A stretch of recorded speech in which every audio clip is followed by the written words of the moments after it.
This episode is brought to you by our Patreon supporters. Become a patron today at patreon.com/into the portal.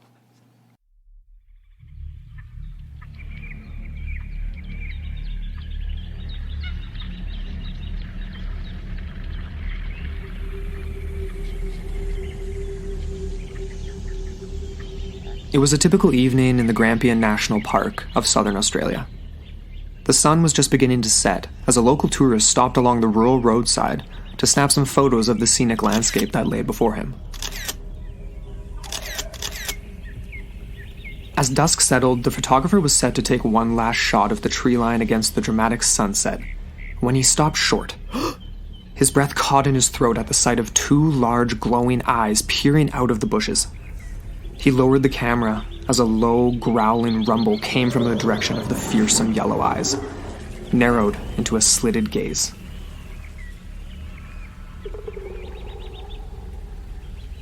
Sweating profusely, pulse pounding in his eardrums, the tourist's eyes darted from the bush to his car parked a little more than 20 meters away. But could he make it to the vehicle before the unknown creature had time to leap from its hiding place? Not risking another second, the man went berserk, throwing his arms in the air, screaming like a banshee as he barreled towards his vehicle, his eyes closed in terror until he slammed up against the side of his car door, then wrenching it open as he quickly scrambled back into his driver's seat. Eyes bulging, heart pounding with adrenaline, the man watched from his car as the creature leapt out of its hiding place and stealthily made its way up the embankment, across the highway, and into the forest on the other side of the road.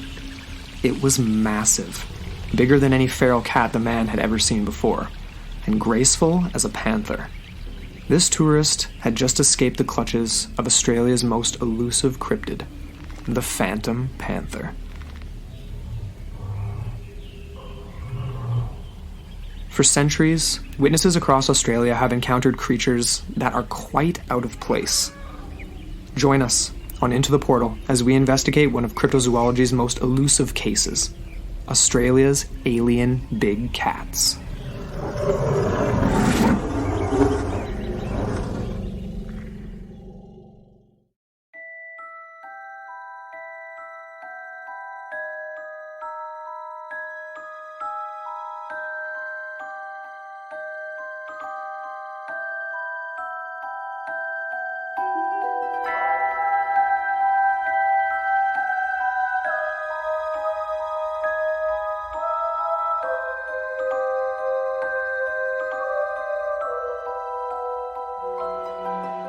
Hello, and welcome back into the portal. I'm Ambre. And I'm Andrew McKay. Welcome back, everyone, to yet another episode. Andrew's ready to go. He's got his new UFO hat on. Yeah, I'm pumped. I found a UFO hat for $9.99. And it's sweet, too. It actually coincides with Pride Week in BC. So yeah, it's actually got a rainbow coming down. Yeah, it's like a rainbow tractor beam. You'd think it was meant to be. I know, right? But, yeah. So we're super stoked. Little tidbits to start off here. Mm-hmm. We've noticed some people are really digging on our TeePublic site. Yeah. We kind of forgot about it. Yeah, we kind of forgot about it. And then next thing you know, we had some purchases and stuff. So that was really cool. But yeah, we want you guys to go check it out. Like we don't really plug it much, but yeah, we have a TeePublic site with some really cool designs up there, like including our black and white Into the Portal logo. Classic. Which is just, it looks really good with a lot of the different color options and stuff. Like my favorite, and I still have to order it for myself, is the, there's this maroon crew neck that it just looks really cool on. But we've got some other, so we have like our Ogopogo design from Desdemona, and the peer into the portal one with all the cryptid creatures. All the creatures on there. Really cool. And there's stickers and stuff too. There's kids stuff, so I know there's some listeners that have some young ones that listen with them too. And the onesie? Yeah, there's like, so there's a bunch of cool stuff. Yeah. So you can actually find the link for that right on our website, intotheportal.com, or I think you can just search us up on there too. Well, you can go on our website. We do have like a shop, so you can just see some of the designs, and then you can go straight to the website where there's even more. Yeah. But yeah, it's so funny. You just get so busy about like doing your stuff, and then oh man, just months go by and we're like, whoa, we're still in TeePublic. Right? It's crazy. And hey, if you guys have any ideas for merch that you would like want, like maybe you want a certain cryptid creature we've covered or something, maybe we'll on do a like mug a giveaway, or something, like a mug or something for We have to figure that out, though. But if anyone's pumped on that and wants something in particular, like, let us know, and we'll make it happen. Oh, yeah. So what else do we have on the housekeeping list here? Well, I was pretty excited, actually, because last week I went to the post office. Oh, yes. Mm-hmm. Yeah. And I mailed out to all of our patrons. Thank you so much to all of you. Thank you, guys. Yes. Yes, so they got some fun little thank you notes from us, some swag, some stickers, that type of thing. Yeah. And I'm wondering, because I got one that's going to Australia, so I wonder how long it'll actually take. Yeah, well... But we go all over. It doesn't matter where you are in the world. Yeah, exactly. Yeah. So go check us out on Patreon. Like, we're so appreciative for the people who have done so already, but we've got a lot of sweet stuff up there. Like, well, our new mini-sode. Yeah, well, we just released the new mini-sode. We've got 2 up there now, and they're super fun. Mm-hmm. I don't know. Like, it's just, we put a lot of work into it, and it's well, we want to do even more with out. it. We've got a lot of stuff that we haven't even developed, really, like the crossfire, that type of thing. If we can get some patrons at that level and stuff. Exactly. But even for $1 a month, like, you get a sticker and a handwritten note from us and shout-outs on the show and everything like that. So, yeah, go check it out. Speaking of shout-outs, we've got some to do. Should I go with this first one here? I love this one, yeah, go for it. So we had a Facebook review, and it made us both chuckle and smile. It was really nice. It was awesome. So this was from Matthew Plum, and he just joined our Facebook group, which is sweet. So it reads, Holy cannoli. I love myself an interesting podcast that delves into not just paranormal mystery, but all sorts of mystery, like history mystery. I love your mythology episodes, and I love your UFO episodes. Sweet. Cool. You present them in such an intriguing and in-depth fashion. You two have great chemistry and your voices sound lovely. Looking forward to whatever you are putting out next, be it aliens, pre-Columbian contact theories, cryptid critter conspiracies, or something else entirely. Keep up the good work, Portal Pals. Aww. Sweet. Thank you so much, Matthew. Thanks, really appreciate pal. that, man. We appreciate that, yeah. And I love this one. We've been in contact with this guy for, I don't even know, like a couple months now, I'd say. Or it feels like it. Honestly, it feels like we've known it for years. A little bit. But he's an awesome dude. His name's Wes, and he's actually the inspiration behind this episode. He writes, I love this podcast, feel like I'm part of the conversation. And Wes, you really are part of the conversation. You are. And we love it. So thank you for putting that review up and the recommendation. Yeah. And keep them coming, guys. We love this.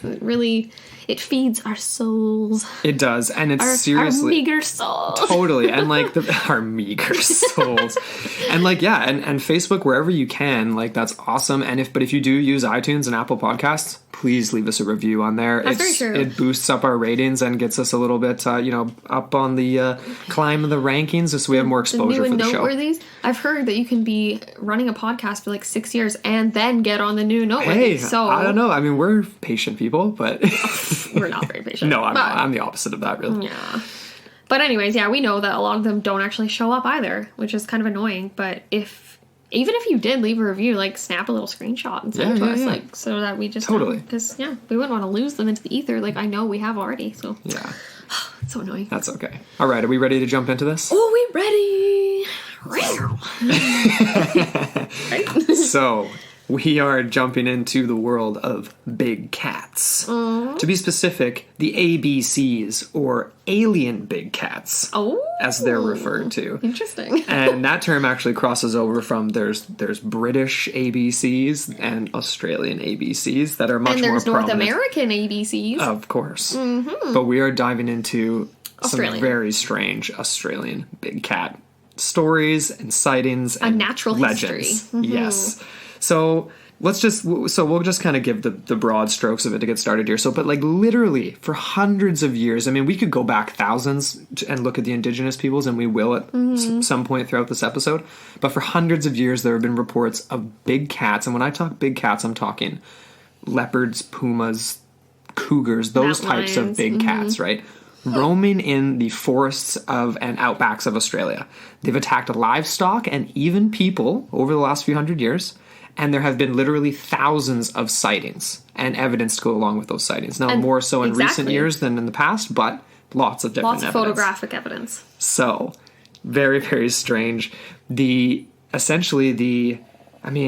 a few different theories, obviously, and like we'll get into our actual theories ourselves at the end. Mm-hmm. But did you want to kind of like just go through? I mean, because there's some explanations of like that. I don't even know. I'm losing my words here, but like. Well, there's a lot of different explanations, a lot of origins to these mythologies and potential explanations for these big cat sightings. Some of them, yeah, like you said, Andrew, they go back centuries, right? This could have been from sailors back in like the transatlantic trade era where they're, you know, like they're on these boats for months at a time. They're going to exotic places. They pick up inevitably things along the way. A few of those things they decided to leave on the Australia continent. Right, like weren't the Dutch the first to discover Australia? I believe so. Don't quote me on that because it's been a while since I looked into that history. But it was definitely well before like the British obviously ended up. And then the British kind of adopted as a penal colony, that type of thing. And obviously like there were stopovers on the way to other trading posts. So there's a lot of potential crossover here. Because you will notice, and we will have a link to this on our show notes, a resource to this organization, and I can't remember the name of it off the top of my head right now. I know it's in the notes. It's somewhere. Not just the Australian Big Cats Research Organization? Oh, actually, yeah, I believe it is. Yeah, I'm pretty sure. But exactly that. So they have this website, and actually, no, I don't think that is that one, to be honest. Okay, there's a whole bunch that we've come up with. It's a guy named Vaughn King, and he basically headed this, and he has an interactive map of sightings, so you can literally look at Australia on the map, and it has all the pinpoints and everything, and you will notice that there is a wide concentration in southeast Australia, so in New South Wales area, and then all along up to Perth on the western side, and then up into the north on the Queensland, but they are all coastal. Yes. And maybe that has something to do with food sources, maybe it has something to do with their original placement as far as if they were deposited by sailors and other ships along the way. So that is one idea. Another idea goes a little bit more modern. Okay. So that would be 20th century World War II. Right. And there has been reports of basically U.S. troops that were stationed there during the war, and they had... sorry I said that really weird. During. And anyways, they had a lot of mascots. Things like big cats, pumas, panthers, jaguars, all that kind of stuff. And supposedly, at one point, the Australian quarantine officials cracked down on them and said, you need to basically destroy these animals. So what did they do? Legend has it, they released them instead of killing them. So you get this... a growth of a wildcat population, could be crossbred. There are multiple theories as to what these cats could possibly be. But again, there's another even more ancient one, hey? Yeah, the marsupial cat. Mm-hmm. So that is one that definitely goes back a long time into the Pleistocene era, which we're familiar with when we're talking about Australia, because that came up in the Bunyip episode when we were looking at the Diprotodon, or the potential sort of... Yeah, the potential creature that could match up with the bunyip, which is essentially like a giant... sloth. Yeah, basically. A giant clawed sloth. Right. So people from Queensland will no doubt have heard of this cryptid creature known as the Queensland tiger. So essentially it is a regional cryptid reported to live, obviously, in the Queensland area of Eastern Australia. And it is one of sort of many versions of big cat mythology from the region. But it's not... technically really like a cat. It's more, and it's not black. And it's not black. Because that's the difference. There's sightings of these black cats, and there's sightings of something different, which is what this kind of falls into. Right. But of course, people in the Queensland area will see these big cat sightings, and some of them do attribute it to this sort of, this creature that's been in sort of the mythos for a while now, known as the Queensland tiger. So, but basically it's like, it's this hybrid sort of a creature. People believe it to be the descendant of an ancient marsupial known as the Thylacoleo, which was basically... Good pronunciation, by the way. I mean, I hope that's right. Like, I'm not taking this section. Thylacoleo. I hope that's the correct pronunciation. We should go to Google and just like hit the thing where do it's like the translate thing. I've done that before in the past, but then it's like... Sometimes even that's not correct. No. Remember in Spanish in university when we'd be scrambling for translating on stuff, and then we'd be like, "This is not right." Remember those times we had to make like the videos and we had to like memorize our script, and then we'd be like, "I don't even know how to say that," because we'd be coming up with because it had to be a script that was relevant to our lives, right? So we'd have all these extra vocabulary that we're not used to. Anyways, that's a total side note. Yeah, side note. Just to really screw you up there. Yeah.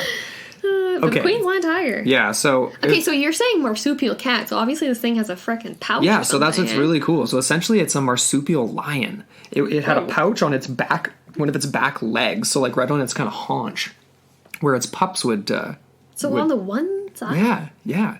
Isn't that strange? So like different than a kangaroo.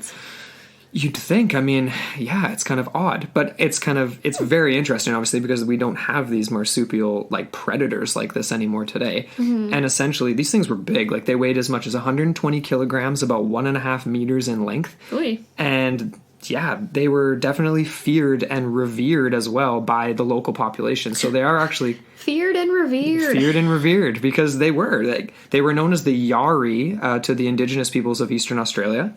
And some described it as being, this is where it gets confusing, because no doubt people have also heard of the Tasmanian tiger, different creature. So some people describe the Queensland tiger as being small, like a lynx-sized feline, but in reality, if it's a descendant of the Thylacoleo, it would have been much, much bigger. Whereas the thylacine, which is another Australian cryptid, which is a striped marsupial as well, but it was much smaller, much more dog-like. Oh, so is that not the non-Queensland tiger? Because I was getting so confused. I know. It did get a little bit confusing. So it's called the thylacine, right? Oh, so essentially that's the Tasmanian tiger. So it's not the coelacanth. Sorry. Yeah, I threw. It was so funny. Like, us. Yeah, I mean, I threw that in there because I was like, oh, we should talk about that because it's the coelacanth, like the fish that's survived for millions of years and everybody thought it was extinct and yada yada yada. Because this is the argument that possibly, maybe, somehow, there is still sort of a descendant of this Thylacoleo, aka the Queensland tiger, that has managed to survive into modern times. So they were technically extinct 40,000 years ago, at the latest, the end of the Tasmanian or the Queensland? The Queensland tiger. Okay. So about the same kind of era as the Diprotodon, things like that. And people didn't even really know what it was until 1859 when a archaeologist actually discovered it and ended up naming it Thylacoleo, which means marsupial lion. It also was nicknamed the giant flesh-eating pouched lion, so a bit of an ominous name for sure, which would definitely match up with the reports of sheep and livestock being slaughtered in the Queensland area, having to do with these big cat sightings.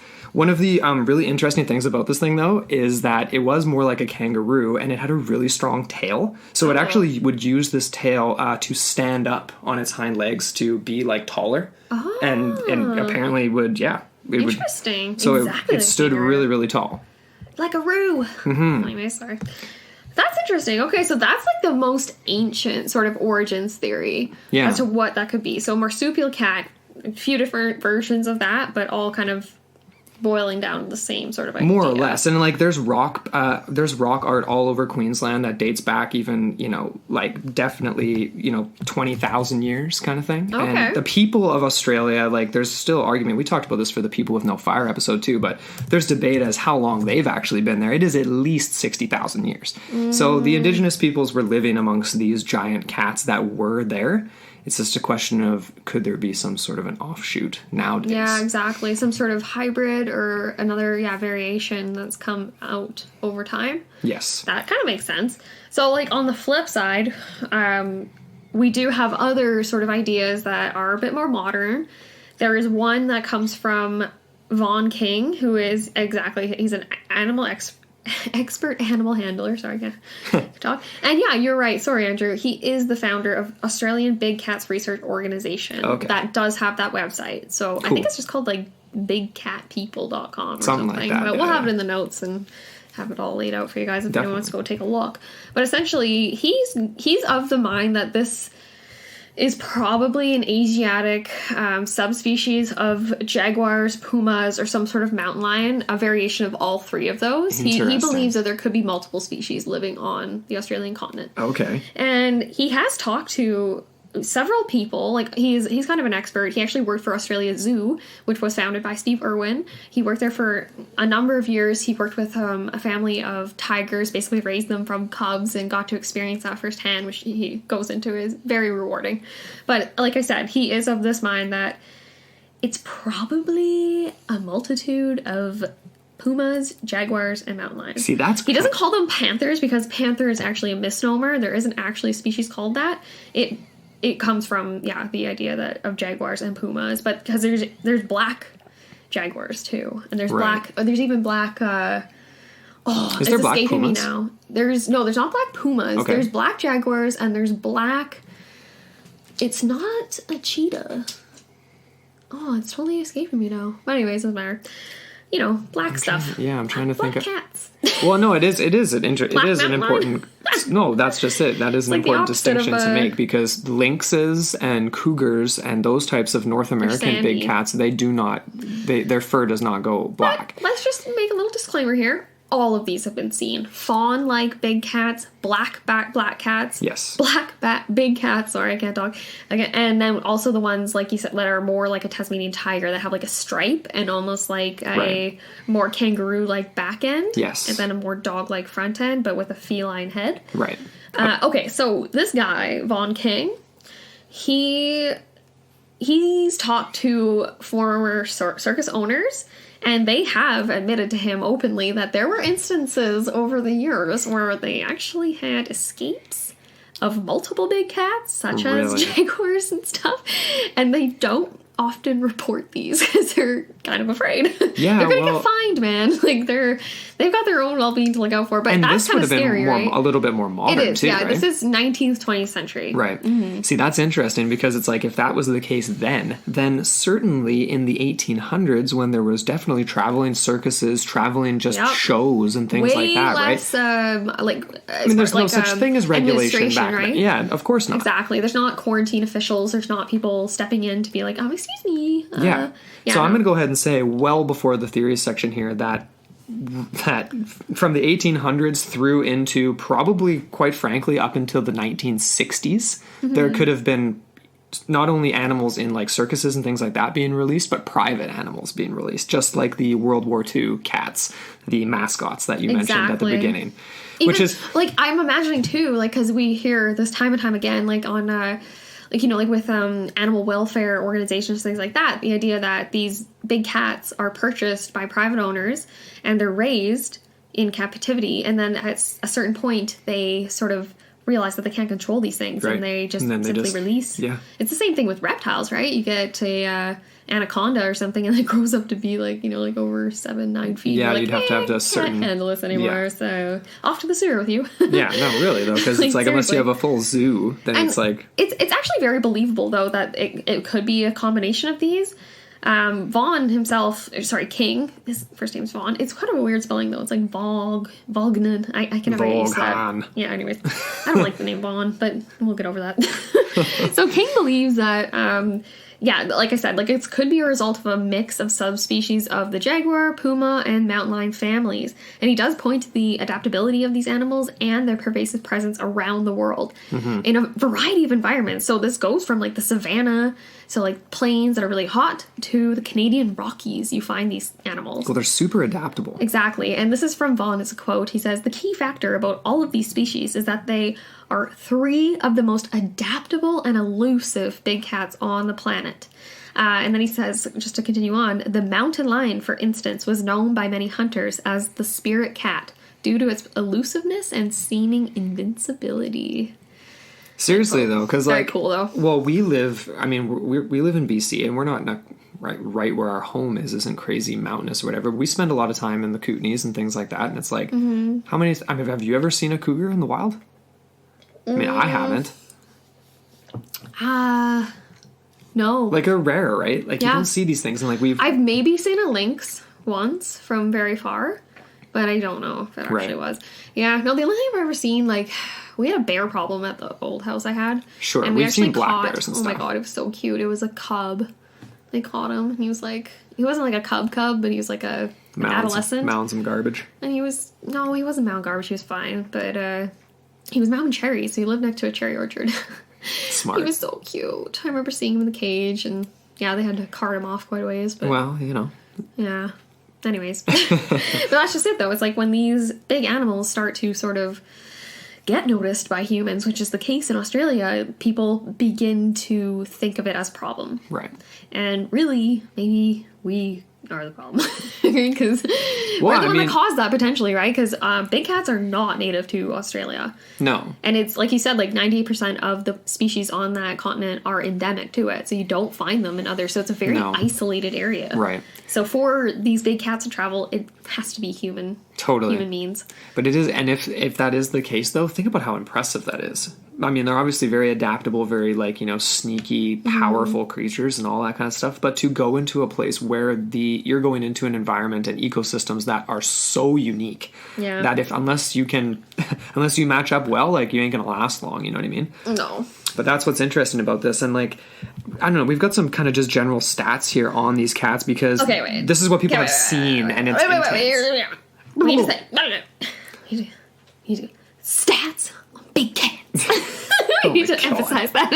All right. And then, you know, when I go back and edit this, there's gonna be a big row. You better put that in. Oh, I have to now. There you go. Anyways, stats on big cats. So, what do you think, Andrew? Well, I mean, they can jump 15 feet plus. That is crazy. And people have witnessed this. That's insane. Okay, wait, how tall so can the biggest NBA player, what's their vertical? Oh, well, obviously not that high. I mean, this is like their feet, like their feet go from the ground to 15 feet.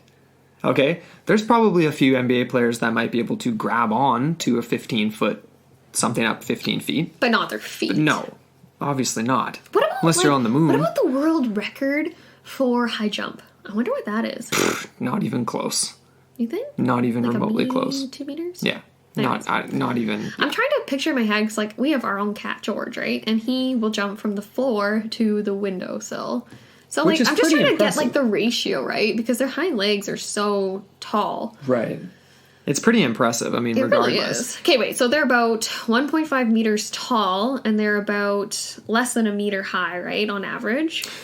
No, so 1.5. No, so they're that shorter was the than length. That was the length. Okay. Yeah, no. So, like, height is like 3 feet. 3 to 3.5 feet standing, right? Because they're quite slender and low. Mm-hmm. They're kind of moving like that, like moving forward one paw at a time or whatever.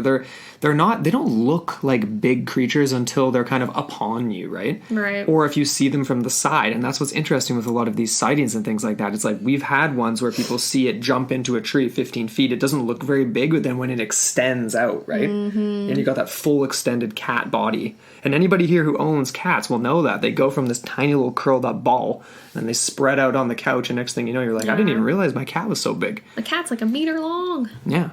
But essentially, they are aggressive apex predators that do not fear humans, and they're usually nocturnal, and a lot of these sightings happen at night. Mm-hmm. Well, in the dusk, too. Dusk. Some of them have happened during the day, though, and there are quite a few photos during the day as well. Yeah. And that's kind of the debate, right? Whether or not these are actual panther-like creatures, or if they're just big feral cats.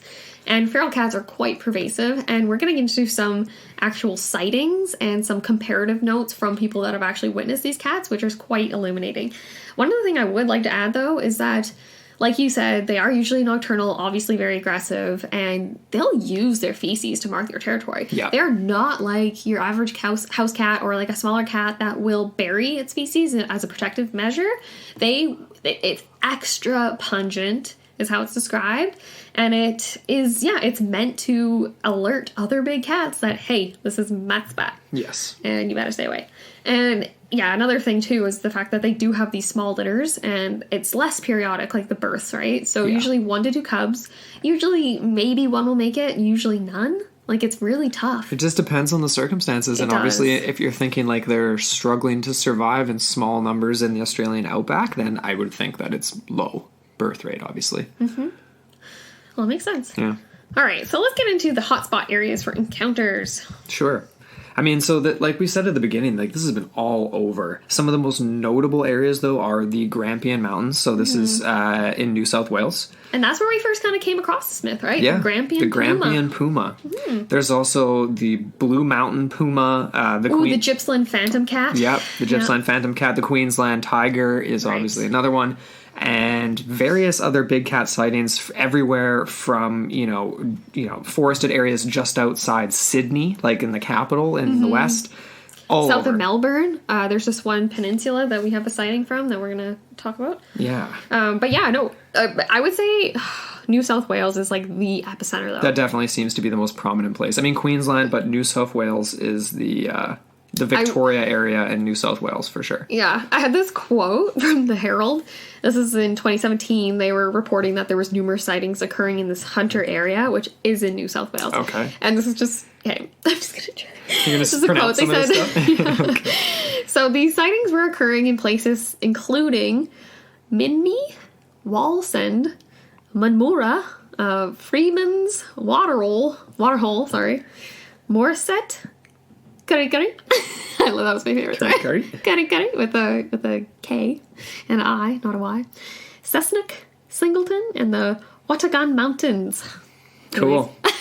Those are honestly, some names, man. The more I look at the Australian map, the more I just want to go visit these hilarious named places. They're so like they sound so interesting. They do. Like, Curry. What is Curry like? I want to hear from us. I know. If anybody be listening, like, Curry.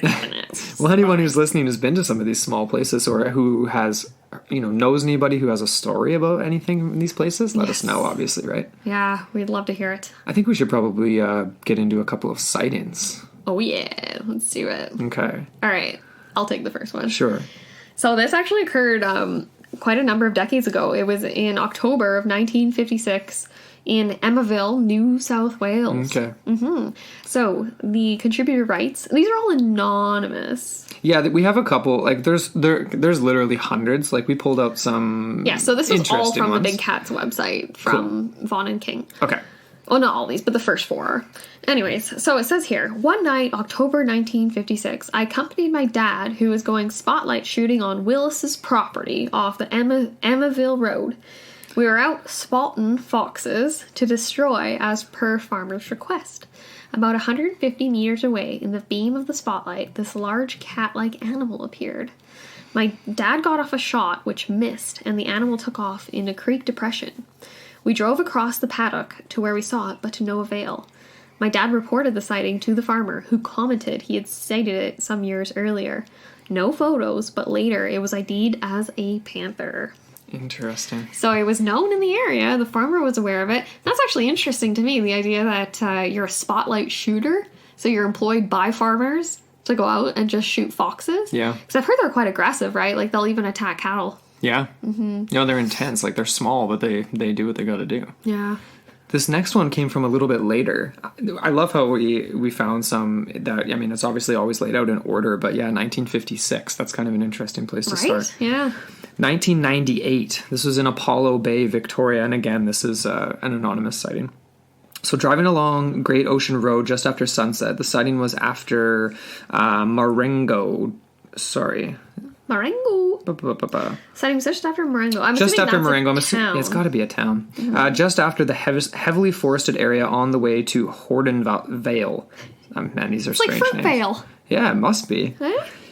So I was in the front passenger seat looking out the window of the car in front of us when I noticed something disturbing crouching off the side of the road. It was obviously a large animal. So the animal stood up, and in one smooth motion, it turned and leapt up the embankment and disappeared into the bush. So I saw it crouching to standing to leaping. After I alerted my husband, he turned and caught sight of the animal leaping up the embankment as well. Neither of us have ever questioned what we saw to this day. Essentially, it was a beautiful, big, black cat. And we knew it at the time, and both still remember the day well.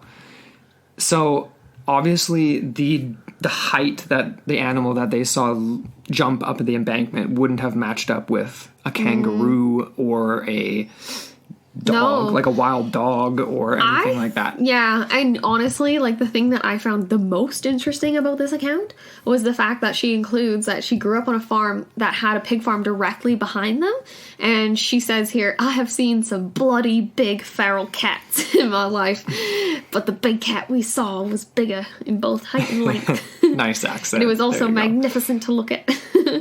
I have such a bad accent. I'm sorry, guys. I get so inspired, though, when I read this. I'm like, it's from. And she says here that feral cats look feral and ugly. So they're struggling. They look, a little decrepit. Right. They're not graceful. They're not beautiful. No. And so I guess we should make that point right now. I mean, we should have said that at the beginning, but essentially the the solution or the explanation that it comes from basically all local governments on this issue is that it's feral cats. And there is a legitimate feral cat problem in a whole bunch of areas of New South Wales and Queensland and other places where essentially, they can get quite big. They can get quite big, like, the size of a small dog kind of thing or whatever.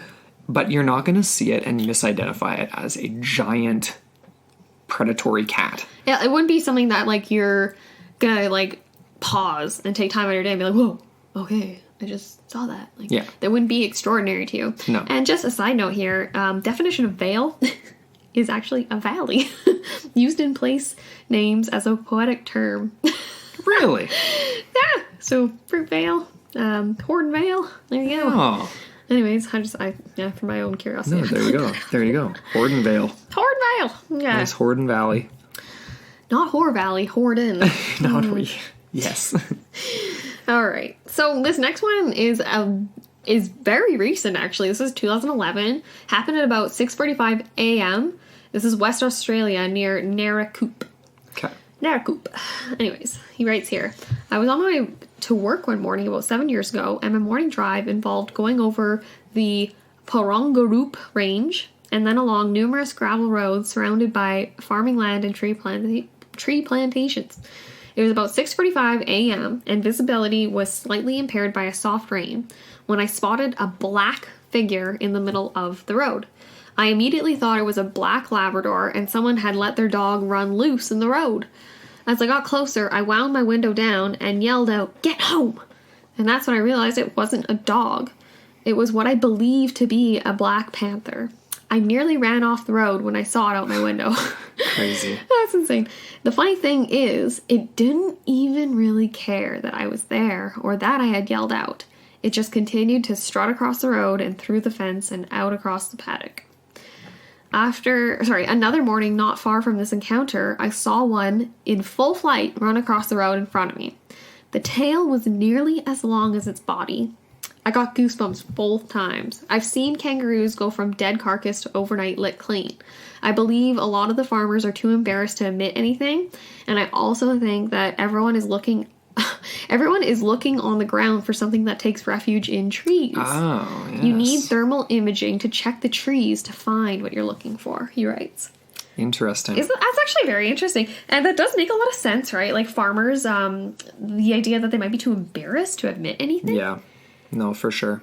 We definitely came across that in a couple of the little kind of docs and videos and things we've watched. Yeah. Yeah, people are hesitant, right? And that's why some of these are anonymous sightings and people...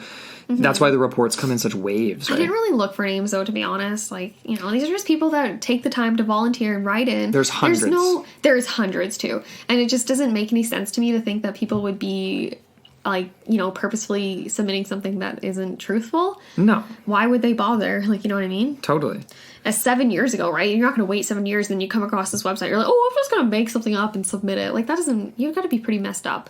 No, and it isn't just from farmers and stuff either. It's from all kinds of different people. Like, doctors and lawyers and all kinds of different people. And and the idea that they're too embarrassed too, like, again, I almost go back to, like, UFOs, right? Where it's like, people in those... like rural towns and situations, like a lot of them are farmers, things like that. Yeah. Not that they have to be or anything, but the idea that you are going to report something that is unusual, that you might get ridiculed for, a lot of farmers are a little bit too, like, no nonsense maybe to, like, even entertain the notion, much less, like, there is the type that would be like the old wives' tale, they're pulling their yarn, they're doing whatever, but I don't know, it just doesn't feel like that to me. No. And the fact that they're probably feeling a little bit vulnerable, right? Because these big cats are something that they don't have a lot of defenses for. Like, sure, they can set traps, but I don't know if we never came across any cases of people setting traps for these things, right? No one ever actually said that they were going to go out and put bear traps down or anything like that. And that's the thing, too, is, like, even if they, like, a lot of experts that are researchers in this field don't espouse that. They want more education, right, for people. They don't really want people going out with, pitchforks and fire and going out in the woods and killing these things. Like, that's not it. I don't even think that that's really the vibe of people. Like, they're obviously scared. Like, the people that do believe that this is a real thing, that these big cats are real, they're scared and stuff and they're concerned, but they're not... Yeah, it isn't quite like that. Like where it would be, fire and brimstone, pitchforks, or anything like that. I think it's more like anger with. Well, no, I think it's more anger with the government, and that's something we'll touch on in a minute. Yeah. But we have a few more sightings, obviously, that we wanted to talk about. This one was from 2017 in Queensland, so Landsborough, Queensland. 8:30 p.m. A large black cat that looked exactly like a black panther suddenly ran in front of my car from the right side to the left of the road prior to the Ewan-Maddock Dam around 8:30 p.m. at night. So again, nocturnal. Since it was totally dark in this region, the car's headlights clearly illuminated a large black cat. My wife was the passenger in the car and clearly saw what I was describing. We were coming home from dinner on our wedding anniversary, so the date and time are definitely correct. What else did they say here? We thought that this was a rare, escaped exotic animal, possibly from the Australia Zoo. Only when I read about a sighting in the Courier Mail today did I think that what they saw was essentially one of the large cats living in the Australian outback. Mm-hmm. So there you go, connecting the dots. So these aren't people that are seeing it and immediately they're like, they know the legends or they know the whatevers and they're just like, oh yeah, like a black cat, like let's report that and we're part of that party, you know what I mean? Yeah. Like, they're trying to make sense of these things that they're seeing, right? Exactly. It almost has a Sasquatch kind of an element to it. Right? Because so many people, I mean, it's not this, I mean, this is way more frequent than Sasquatch sightings, but it's they're so similar. Mm-hmm. Yeah. And the frequency of people seeing it and different things like that. And they're just normal everyday people, right? A lot of them, there's 2 of them too, so. Yeah, multiples. We do have a couple more, and these do have names to go with them. Okay, I liked this one. I came up with this one. It was from, I believe it was from a Herald Times article. I could be wrong, though. And this actually happened in 2015. And it was near Glen Isla. I think I'm saying that wrong. Glen Isla? I don't even know. It's basically a tiny little peninsula that's in the very south, like just underneath Melbourne. Okay. So it's coastal peninsula. It is attached to the main continent, but again, so this guy, he's a Dimboola resident, John Feary. John Feary, all right. Feery. Okay. He spotted what he described as a puma near this Glen Isla. Okay. So this is how his story goes. He says, quote, I stopped on the highway at 10:30 a.m. in a cleared area just before Glen Isla, I don't know. There were probably 2 or 3 trees on the right-hand side of the road, and I stopped near the first tree. I spent 15 minutes walking around taking photos of the Grampians, because it's quite a scenic area, it's a national park. And so he says here, then I got back in the car, turned on the radio, and plugged the phone into the charger. I started driving, and just before I got to the second tree, this animal came out from behind the tree and ran straight across the road into the scrub on the other side. It was not hopping or jumping. It was definitely running. It says here, Mr. Feary said he slowed down and looked into the bush where the animal had disappeared. It was thick, low scrub, so I couldn't see anything. Ever since then, I've been wondering why I didn't stop and get out. I had my camera. I could have gone searching for it. It's been annoying me ever since. Oh, sorry. This is from the Wimmera Mail Times. Okay. And he says here, he's never seen anything like it. He sounds like he's got some seasons on him, hey? Yeah, I think so. Mr. Feary. I honestly thought of Mr. Feeney right away Mr. from Boy Meets World. It's like, Mr. Feeney! And then I totally saw that I misread that. I was like, oh, it's Feary. Dang. Oh, well. It's just as good.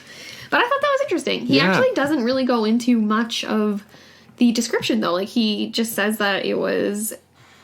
It's just sort of a fleeting thing across the street, right? And so that to me could maybe be a feral cat. Could be a feral cat. Could be maybe a large dog. I don't want to discount him because the article didn't choose to include his exact description. Because he doesn't say the color, he doesn't say the approximate size or any other features, but he says it was a large thing that wasn't hopping or jumping, definitely running. Yeah.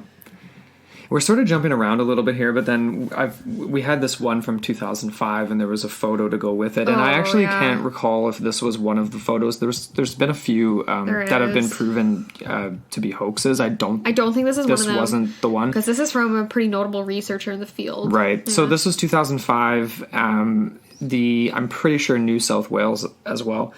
But it was a pretty gruesome photo. So it was like a discovery made by a man named Kurt Engel, which I'm pretty sure is the name of a wrestler. I'm pretty sure. I was going to say, that reminds me of Chris Angel. Yeah, Kurt Angle. I swear that's the name of like a WWE wrestler or something. This guy's just like a local hunter. No, a local Australian hunter.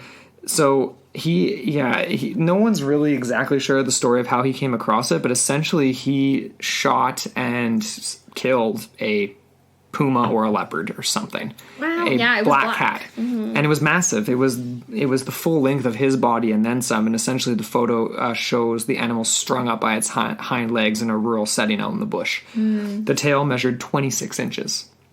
And they did take it to a doctor, I believe. And it came back, like they did like mitochondrial DNA analysis of it, and it supposedly came back as what's the exact phrasing? I don't have it in front of me, but it was basically a domestic feral cat. Yeah.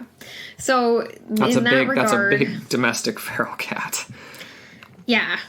So I mean, it's always tough to tell in sort of grainy photos and stuff, but it definitely looked much larger than what a feral cat would be, obviously. Yeah.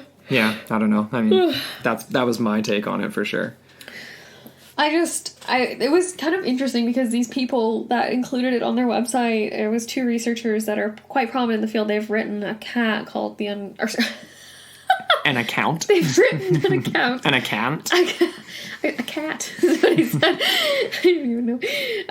No, so they wrote a book called The Unnatural History of Panthers. Right. Mm-hmm. And I thought that was quite interesting.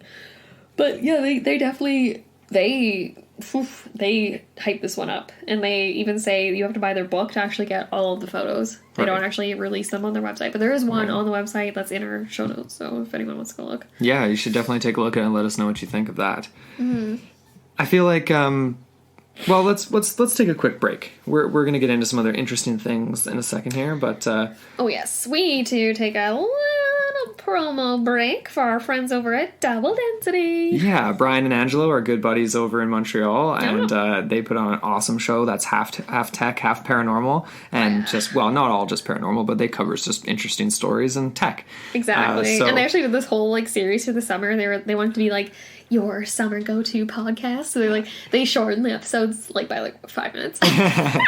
But no, they're so great though, because you get that mix, right? This exactly how it says in the name, double density. Yeah. So you get a little bit of both. It's one of our favorite shows. So take a listen to this promo and make sure you check those guys out. Yeah.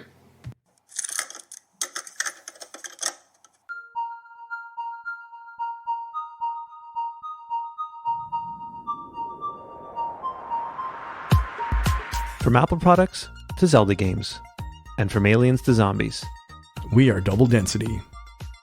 Tech tales and paranormal primers with your hosts, Brian and Angelo. New episodes every Wednesday.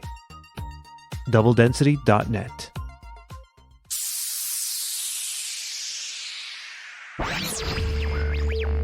Double Density.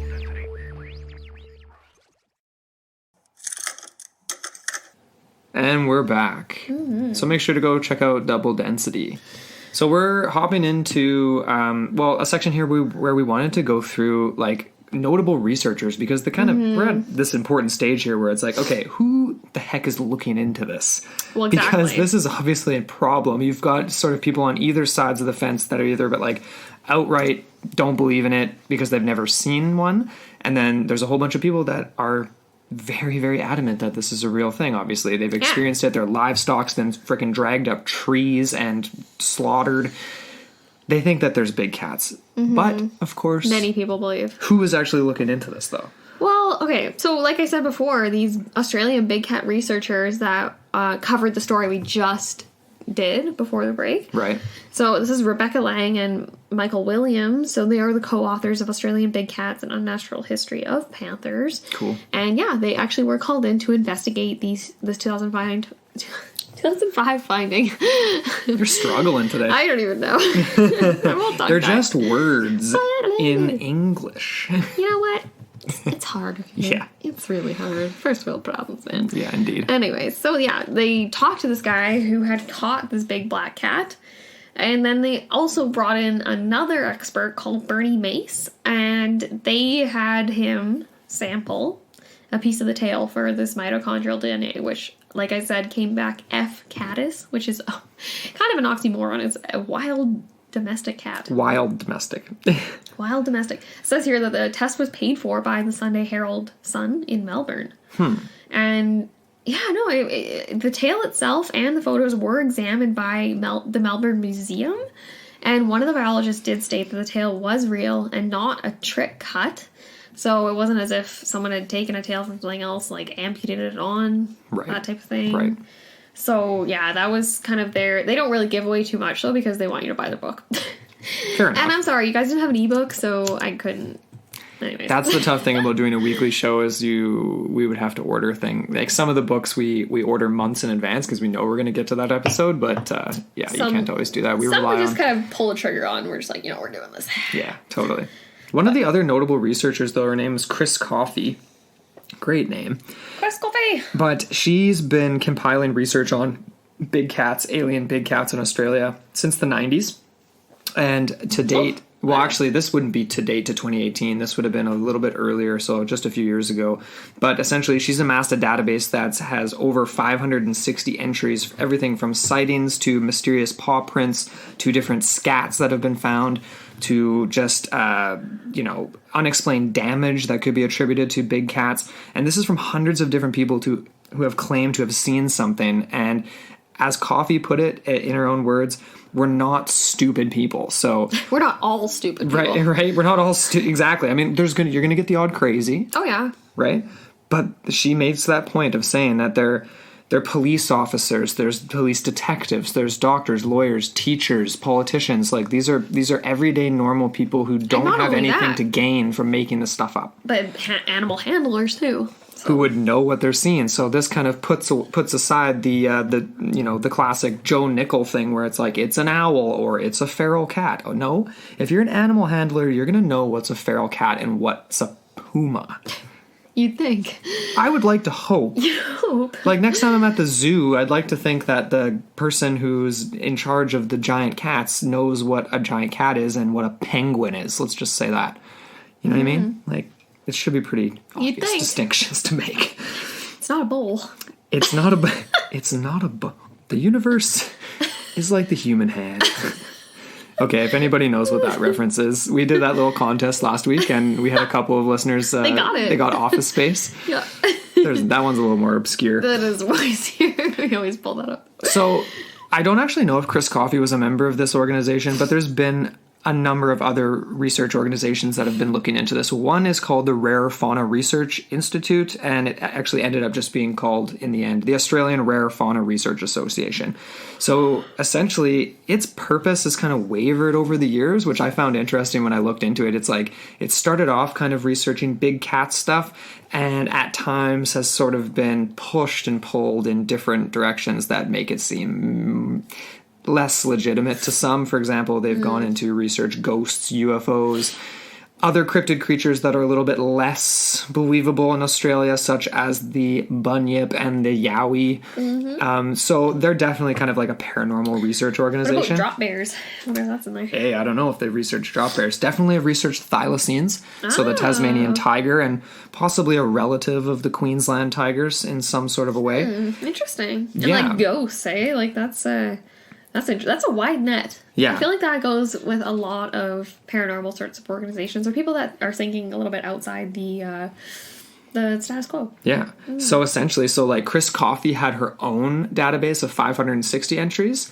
The Australian Rare Fauna Research Association has on upwards of 10,000. Let's just call it ARFRA. ARFRA. ARFRA. Yeah, there we go. They're not investigating dogs. No. Up to 10,000 claims. So up to 10,000 reports. And even if you weed out 90% of those, you still get a lot. 1,000, right? I mean, that's it. Yeah. So these are mapped reports showing exactly where they're coming from and the time of day and exactly where in the provinces that they're coming from. So it gives experts something to go off of in terms of trying to prove that these big cats exist. Yeah. Another person. So here's another guy. This was kind of interesting. So there was this gentleman named Brian Walters, and he was, I believe he was from He was on a board of something in Victoria. I've lost that note here. I think I got him confused with someone else. But he was on a similar sort of...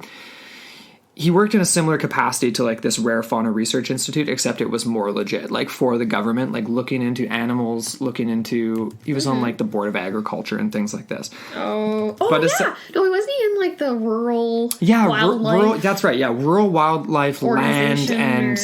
Agriculture Institute or something like that. Yeah. Something along those lines. Anyway, government official. Brian Walters, Jaguars. There you go. Boom. He was sent a series of mysterious animal scats from multiple different farmers that had showed up on various different properties in the area of Winchester. It says here he's an American football wide receiver. Okay, that's a different Brian Walters. It sounds like a pretty generic name. This is cool, though. Never mind. Oh, this is so random. Oh, my goodness. Sorry. No, okay. I just Wikipedia'd him, and it says here he signed with the Jacksonville Jaguars. So that's the football player. Wow, that's crazy. That is actually kind of a strange coincidence. Talk about synchronicities, man. Yeah, the Jaguars. But anyways, I'm so sorry. Though that actually is a hilarious... That's ridiculous. Apparently he played college football at Cornell, and he was elected to the Sphinx Head Society. Sphinx. So you got Sphinx, so you got cats there, you got Jaguars, the football team. It's a conspiracy. I think it is. Must be. I think he's the same person. Maybe the owner of the Jacksonville Jaguars is planting real jaguars in Australia just for fun. And if anyone wants to know, he weighs 86 kilograms. Okay, I'm moving on here. So Amber's been like this all day today. I'm sorry, man. I'm just in a weird mood. Bad shit crazy. Hey! Okay,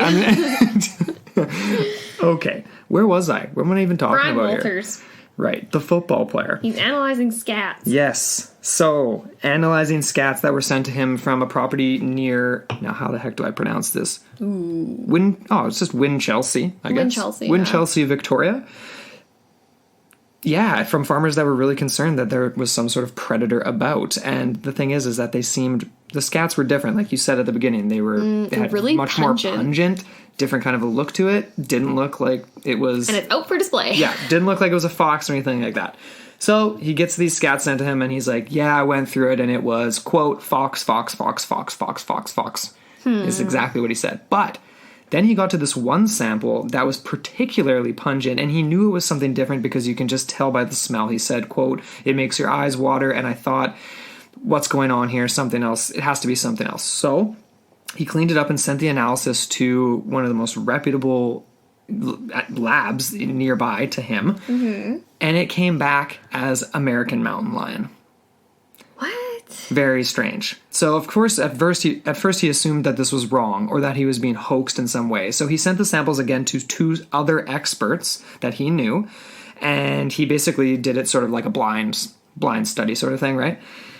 They both came back as the same, and then when he told them what it was, like what he had gotten results for as well, they both said, basically covering their butts, wrote that if this came from the wild, it came out of an American mountain lion. So if this came from the wild, sort of implying that somebody either planted it. Yeah. And then the second said, I can't actually confirm or deny if this is from an American mountain lion. Huh. So that's kind of a very... I feel as though officials from the Australian side of things definitely toe that line where it's very ambiguous.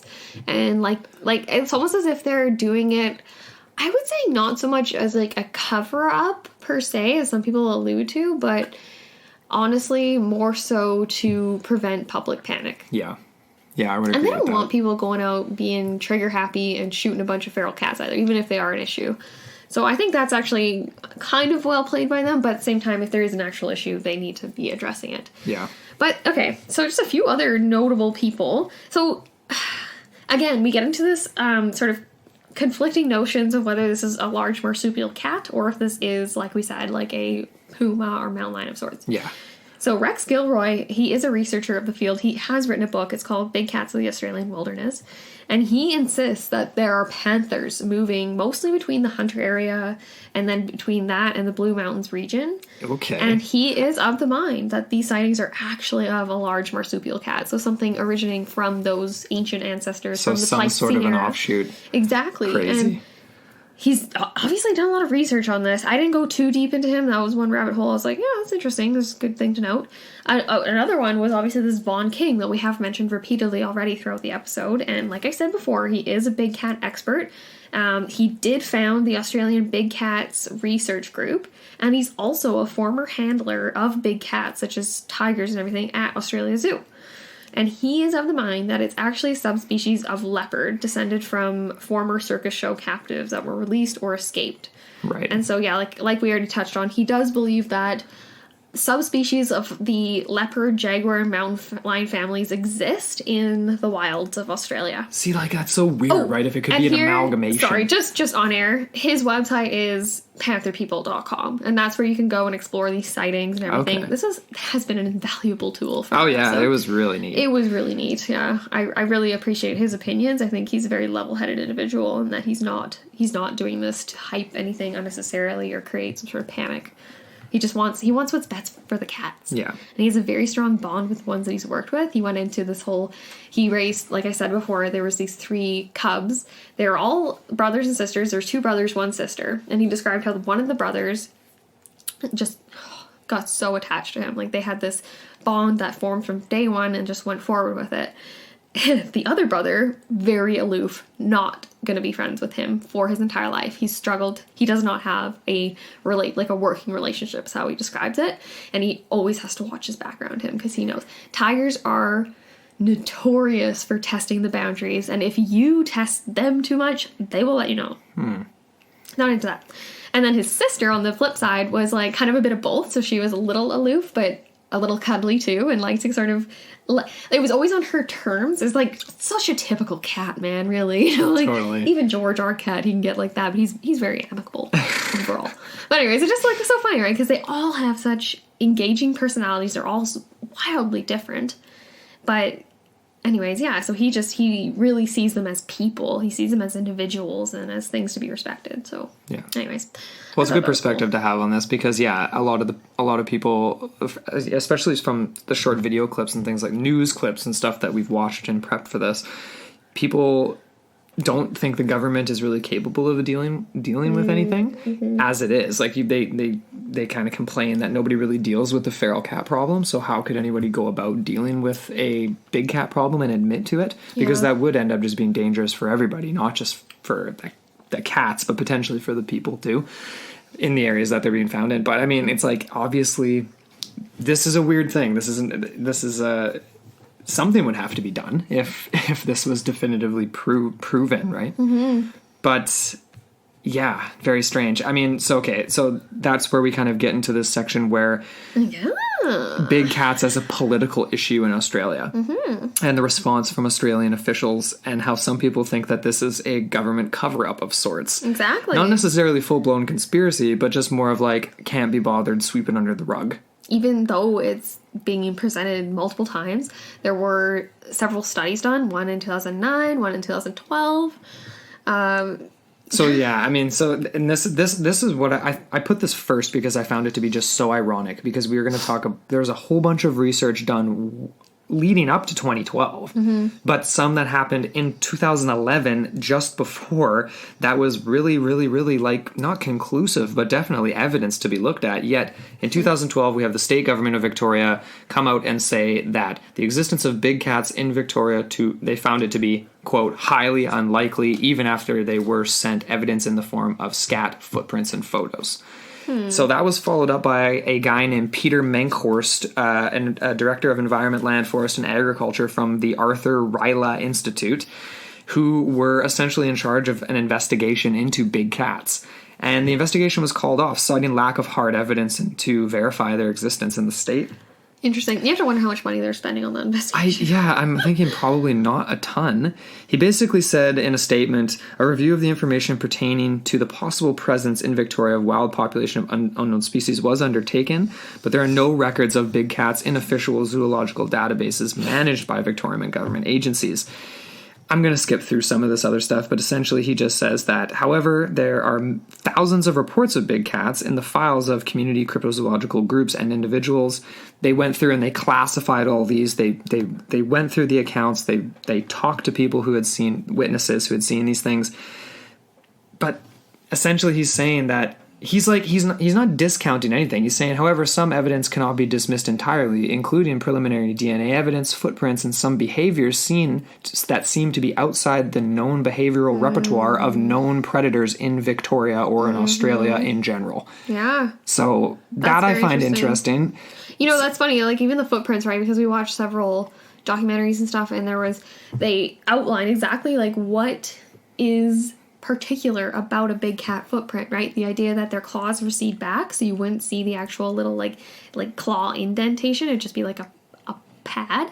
Right. And then as well, there is that characteristic M wave at the very base of the foot. Yes. So that again points to a very large cat, not a feral cat. No.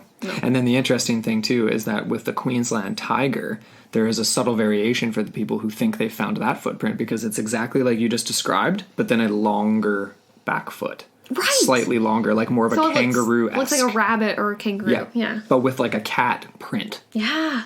Bizarre, right? Very weird. Anyway, really cool. But I thought that was interesting because that's coming from an official relatively recently, not really discounting...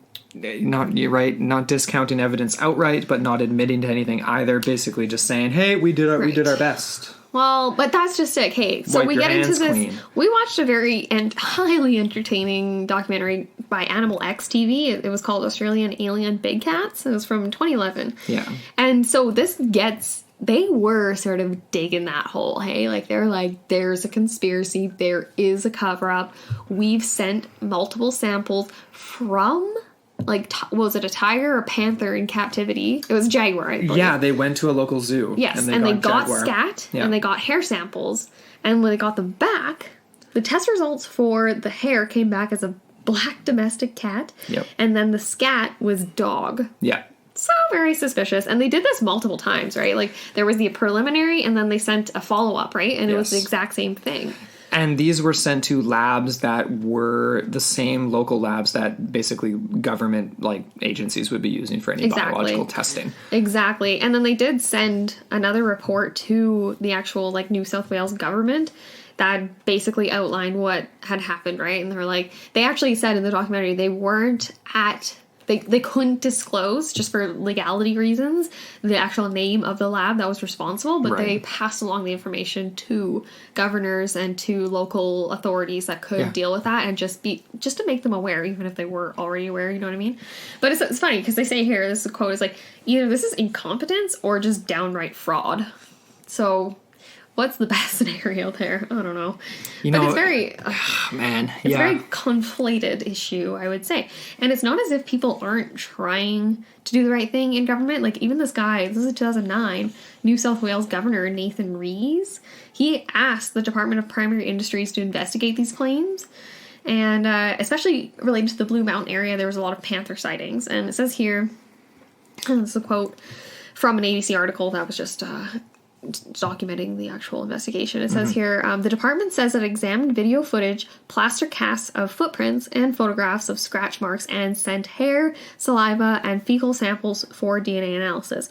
However, none of the evidence has conclusively proved the existence of large free-ranging cat-like creatures.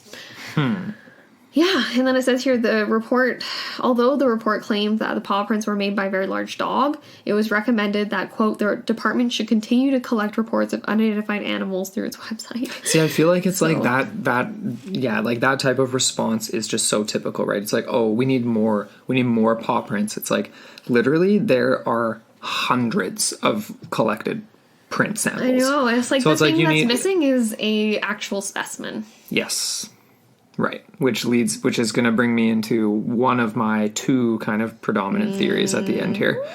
But again, to that point, though, just to say, now I know we're not dealing with the British Columbian, boreal forest, where it's just so vast and, way, way bigger if you go all the way across, right, and stuff like that. We're not talking about the taiga in Siberia where things can go completely unnoticed.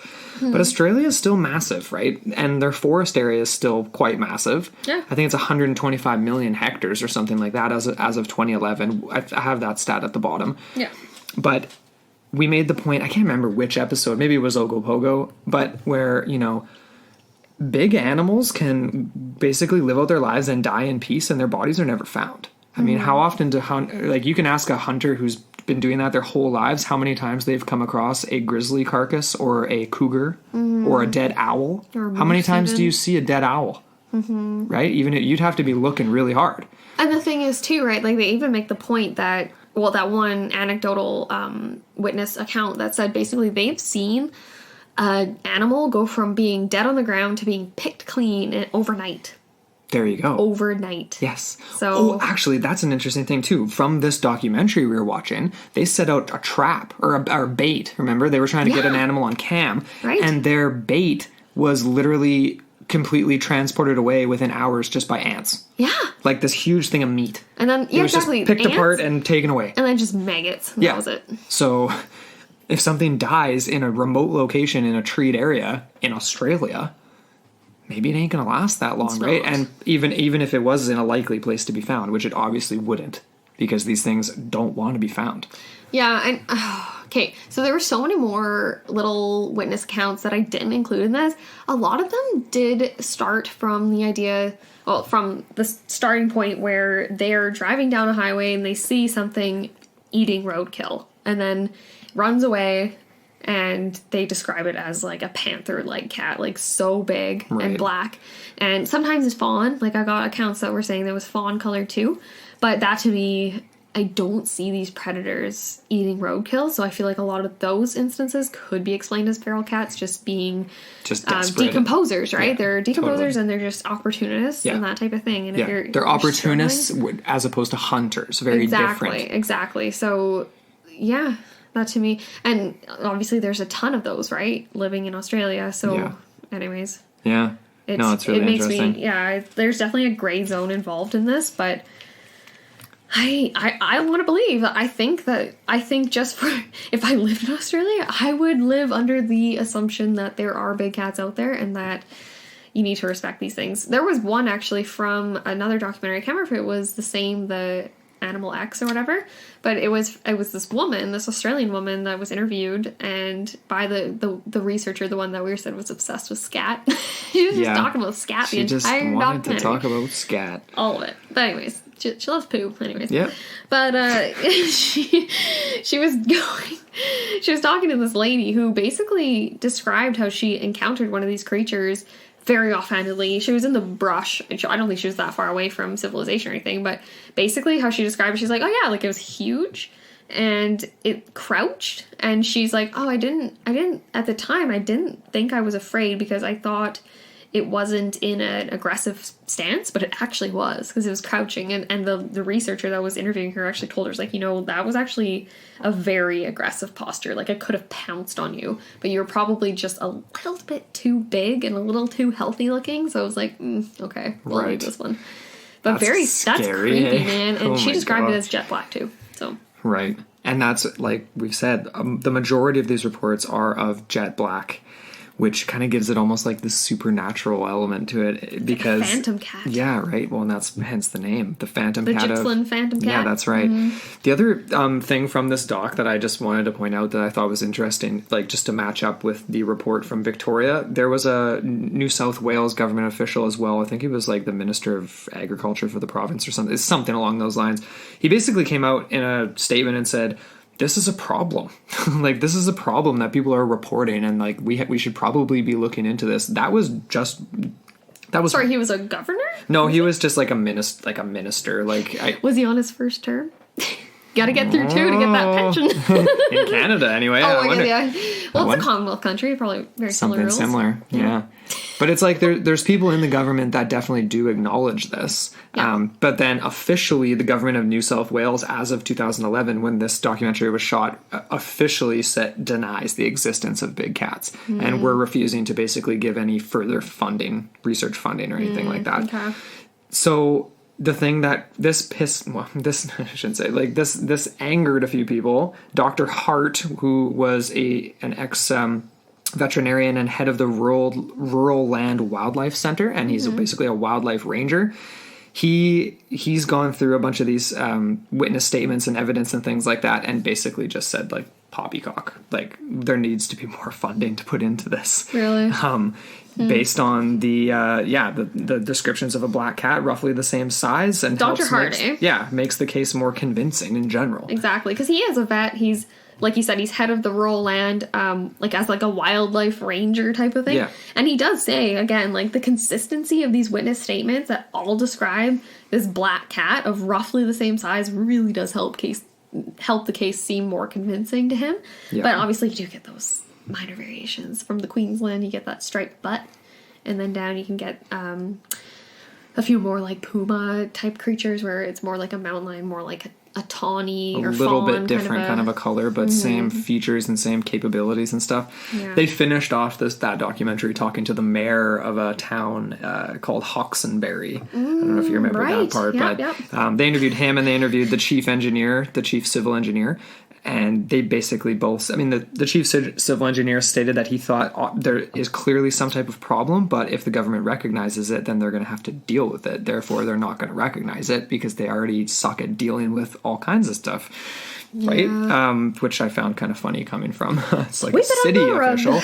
And then the mayor stated that he even said there's been sightings even outside Sydney, many of the national parks, all this kind of stuff, but he still kind of isn't sure. But of course, that's him being on the, he's got to be covering his butt. Yeah, you gotta watch what you say, obviously, right? But it's interesting these people in all different levels of government either acknowledging it or denying it. Can't be both. There's no consistency, and it's frustrating. I find that it's frustrating but fascinating. Yeah. I mean, where are you at with this? Like, what's your theory? What do you think? I'm leaning towards the idea that this is some sort of escaped panther / jaguar / puma / mountain lion kind of a situation. I like the idea that it could be this marsupial lion, like a descendant of it, but I just don't see enough of a connection as far as like between the witness reports and that. I feel as though it leans towards that, like the general descriptor of a black panther-like creature. So you don't... But that's just it, though. It's like, it's not as if... I'm trying to picture what this pouch could look like, and if it would actually be something that could be identifiable on, because these are such fleeting accounts. Well, and what if, I'm just trying to picture, cute little cubs, poking out the side of it. Yeah. Just like a kangaroo, right? A little Joey.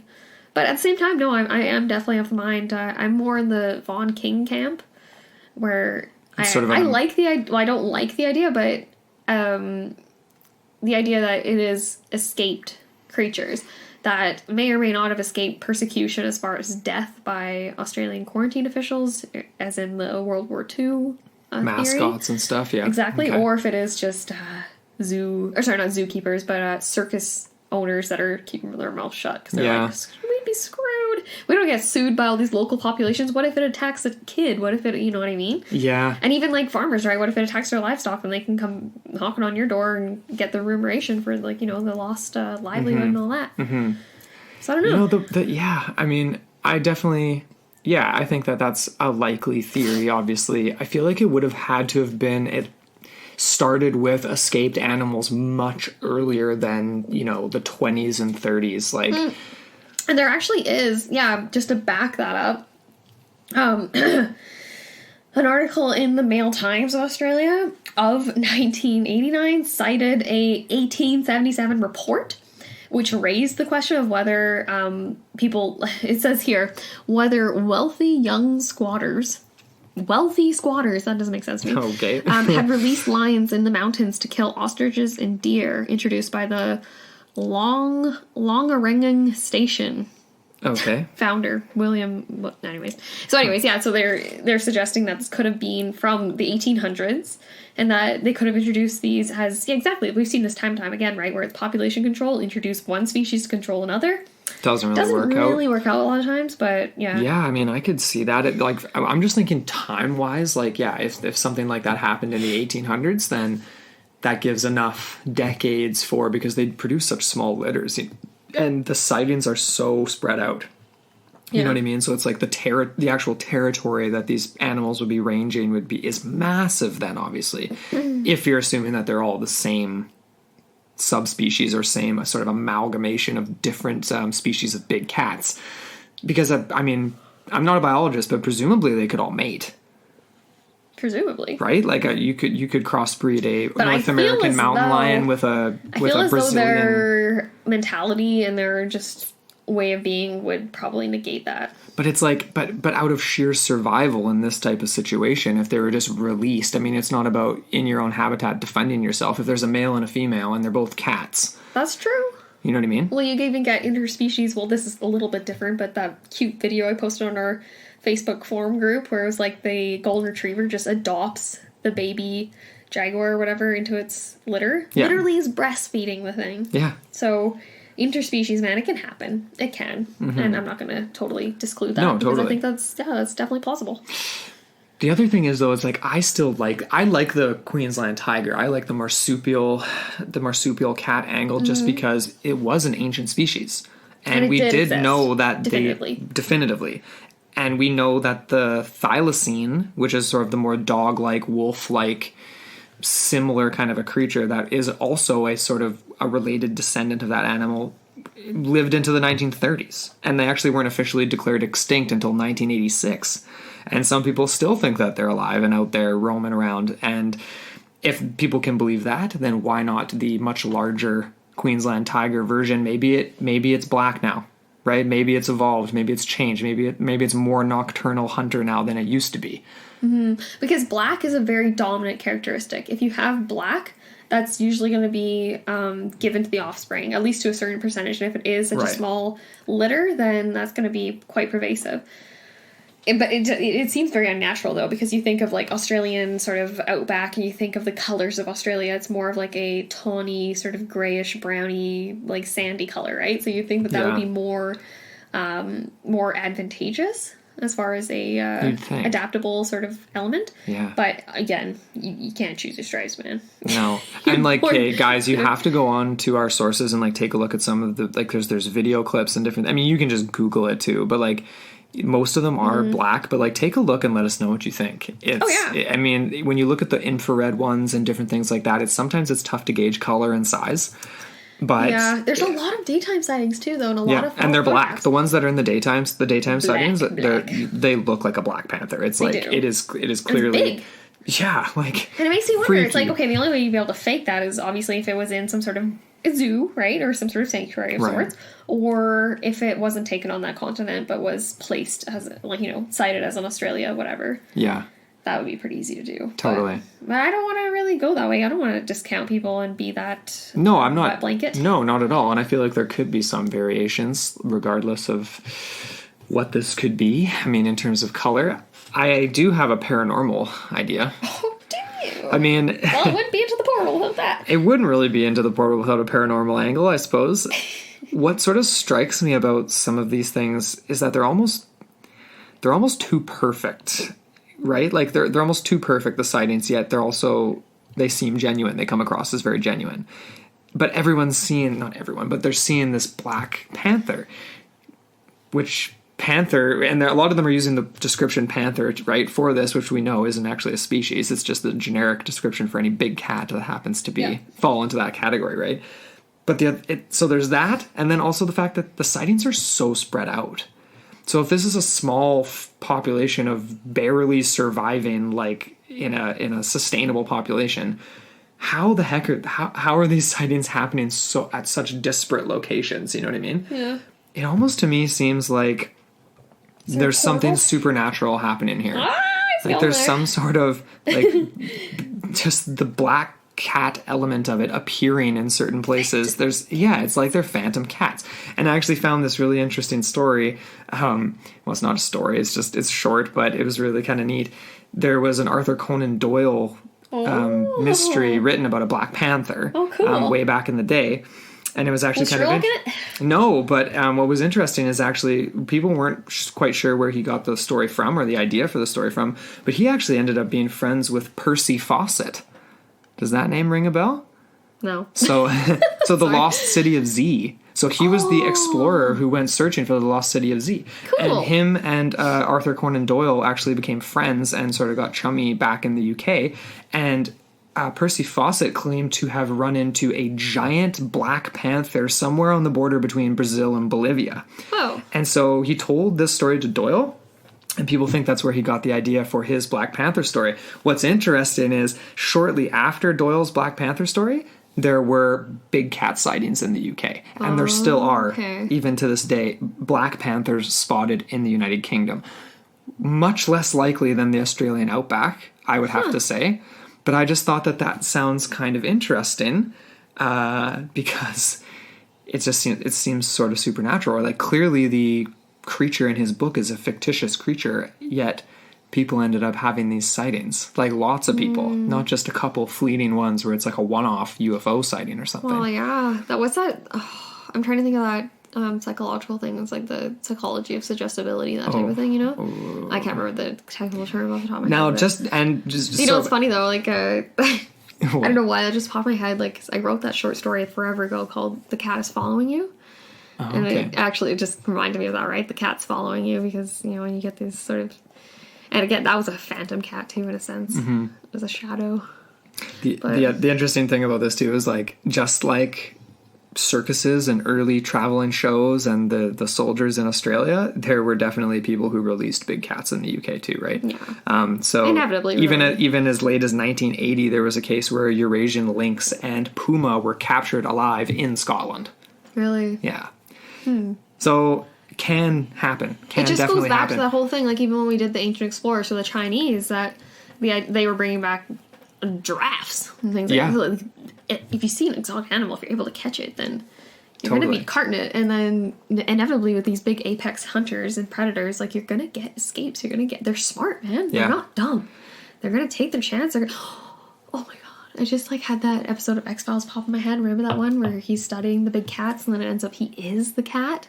Do you remember that? Oh, not really. What? I don't remember that episode. And they bring in, and Fox Mulder has this crush on the girl that's like, or wait, is it a cat? I think it's a cat. I can't remember that one. I think it's a big cat. I don't know. Oh, shoot. I need to go back and look at the episode. X-Files tonight. We'll watch X-Files later. But just to wrap up my paranormal idea, like, I don't really have anything to really tie this up. I mean, who ever has anything really to back this stuff up?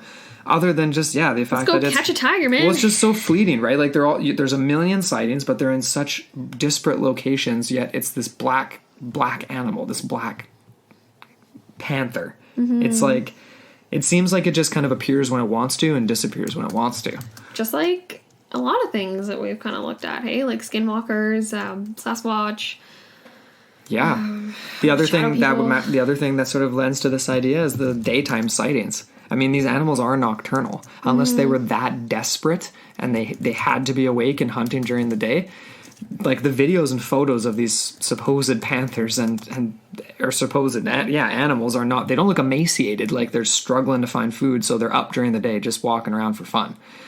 It's got a sort of supernatural feel to it. Oh, that's it. Sorry. No. It's syzygy. Okay. Yeah. Sorry, it's spelled Syzygy. Lots of Y's in that. Mm-hmm. But it's in the 3rd season of X-Files. And it's a Monster of the Week story again. But yeah, no, so in this episode, so Mulder and Scully, they go and investigate. Oh, wait, no. Is that the one I'm thinking of? I don't know. I'm sorry, I'm just on Tangent? Yeah, I'm on a tangent. I'm on Wikipedia. I'm sorry. But no, anyways, anyone that's into X-Files will know what I'm talking about. And they bring in that, she's like the behaviorist, and she's a very weird, not weird, but she's a very non-human oriented person. So it's almost that's like starting to sound more familiar right? now. And then Fox totally has a thing for her.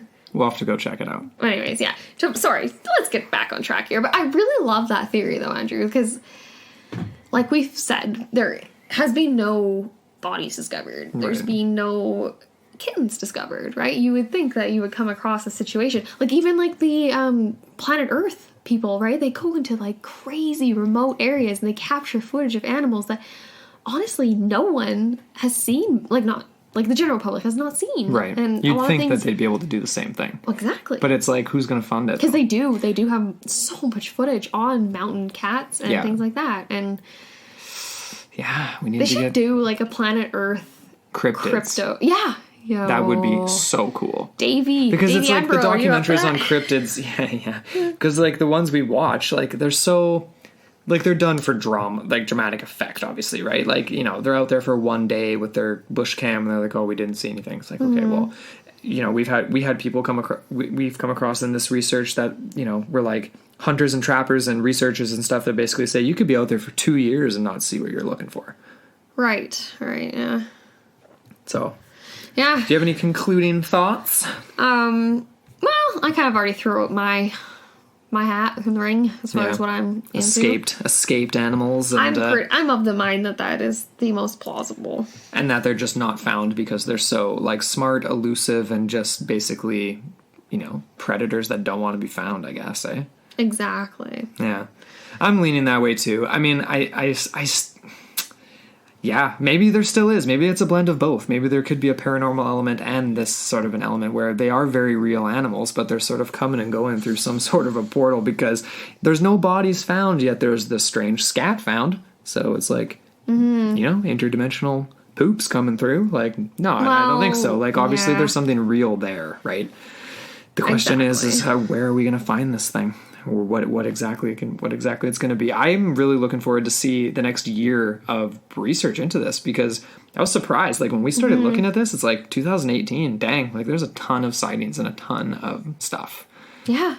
Yeah. So we're going to have to do a follow-up. And for all of our listeners in Australia, please reach out. Any information, any stories, anything. Let us know. Please. And thanks again to Wes for the idea. Thanks, bud. We appreciate that. We hope you like this one. We really had fun with this, to be honest. Like, it's nice to get back into the crypto realm. We feel at home in the cryptozoology realm, it's like for sure. putting on your favorite pair of old worn shoes. There you go. So anyway, thank you so much, everybody, for listening to this episode on the ABCs, the alien big cats of Australia. We'll be back next week with a whole new mystery. We'll see you then.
This was a podcast from the Podfix Network. You can check out more shows like it at podfixnetwork.com.